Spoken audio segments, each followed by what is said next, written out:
के नाम की स्तुति हो। आप सभी को जय मसीह की। जे फॉर जीसस चैनल में आपका स्वागत है। आज हम यशायाह की पुस्तक से अब्राहम के जीवन के बारे में देखेंगे। पहले हम बाइबल से कुछ अध्यायों को देखेंगे, उसके बाद हम इतिहास से देखेंगे, क्योंकि बाइबल में उत्पत्ति से लेकर प्रकाशित वाक्य तक परमेश्वर की आत्मा की प्रेरणा के द्वारा लिखा गया। दूसरा तीमुथियुस 3:16। और दूसरी जगह पे ये भी लिखा है कि क्योंकि तूने अपने वचन को अपने बड़े नाम से अधिक महत्व दिया है। भजन संहिता 138:2। तो आइए हम कुछ वचनों को देखते हैं। बाइबल में जब पढ़ते हैं उत्पत्ति 12:1-3 तक, तो उसमें लिखा है कि यहोवा ने अब्राम से कहा, अपने देश और अपनी जन्मभूमि और अपने पिता के घर को छोड़कर उस देश में चला जा जो मैं तुझे दिखाऊंगा, और मैं तुझसे एक बड़ी जाति बनाऊंगा और तुझे आशीष दूंगा और तेरा नाम बड़ा करूंगा और तू आशीष का मूल होगा। और जो तुझे आशीर्वाद दे उन्हें मैं आशीष दूंगा, और जो तुझे कोसे उसे मैं शाप दूंगा, और भूमंडल के सारे कुल तेरे द्वारा आशीष पाएंगे। और जब आप उत्पत्ति 11:10 से आगे पढ़ते हैं तो उसमें शेम की वंशावली के बारे में बताया गया है, और उसी वंशावली में अब्राहम, नाहोर और हारान के पिता तेरह का जन्म होता है। उसके बाद हारान जो होता है वो कसदियों के ऊर नामक नगर में अपने पिता के सामने मर जाता है। जब बाइबल को हम ध्यान से पढ़ते हैं तो उसमें आपको एक बात समझ में आएगा कि जब आप उत्पत्ति 11:31 और 32 को पढ़ते हैं, लिखा है कि और तेरह अपना पुत्र अब्राम और अपना पोता लूत जो हारान का पुत्र था और अपनी बहू सारह जो उसके पुत्र अब्राम की पत्नी थी, इन सबों को लेकर कसदियों के ऊर नगर से निकल कनान देश जाने को चला, पर हारान नाम देश में पहुंचकर वहीं रहने लगा। जब तेरह 205 वर्ष का हुआ तब वह हारान देश में मर गया। कसदियों के ऊर नामक नगर में हारान की मृत्यु हो जाती है। उसके बाद अब्राहम के पिता तेरह की हारान देश में मृत्यु हो जाती है।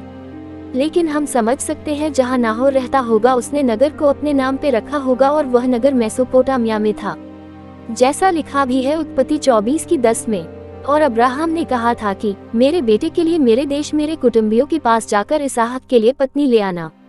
तो हम ऐसा समझ सकते हैं कि नाहोर अपनी पत्नी के साथ वापस अपने देश को चला गया था जहां उसका जन्मभूमि था।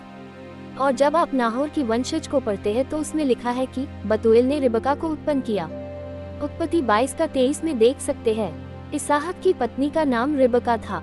रिबका का पिता का नाम बतूएल और बतूएल की मां का नाम मिल्का और मिल्का के पति का नाम नाहोर और नाहोर के भाई का नाम अब्राहम, जिसने कहा था कि इसहाक के लिए मेरे देश में जा, वहीं से इसहाक के लिए पत्नी ले आ। यानी कि उत्पत्ति के 12 अध्याय में अब्राम, सारा, लूत, नाहोर और उसकी पत्नी मिल्का हारान देश में रहते थे। जब परमेश्वर ने अब्राहम से बातें की तब भी वह हारान देश में था। उत्पत्ति 12:4 के अनुसार, और उस समय अब्राम की आयु 75 वर्ष की थी। जब परमेश्वर ने अब्राहम से बातें की तब अब्राम, सारा, लूत उस देश को निकल गए जिस देश के बारे में परमेश्वर ने बताया था कि ये देश मैं तुझे और तेरे वंश को दूंगा। लेकिन नाहोर वापस उसी देश में चला गया जहां उसकी जन्मभूमि थी। एक झलक हम और देखेंगे बाइबल से, जो अब्राम के पिता और उनके पुरखाओं के बारे में बताया गया है।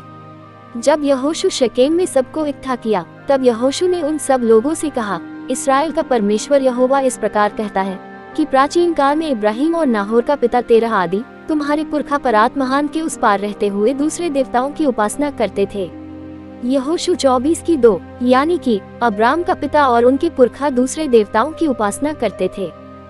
परमेश्वर ने अब्राहम के जीवन में क्या देखा? अब्राहम का जीवन कैसा था? अब्राहम का बचपन कैसा था? अब्राहम के जीवन में ऐसा क्या था जिससे परमेश्वर बहुत खुश थे और अब्राहम को ऐसी आशीष मिली? जब परमेश्वर ने अब्राहम को बुलाया उससे पहले का जीवन की घटना के बारे में देखेंगे।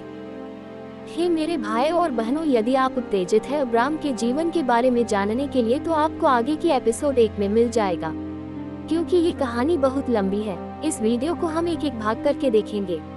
आप हमारे जे फॉर जीसस चैनल के साथ बने रहिए, आपको वीडियो मिलता रहेगा। यदि ये वीडियो पसंद आए तो लाइक करें, शेयर करें और सब्सक्राइब जरूर से करें। प्रभु आपको आशीष दे। अब मिलते हैं अगली वीडियो के साथ अब्राहम की कहानी के साथ। आप सभी को जय मसीह की।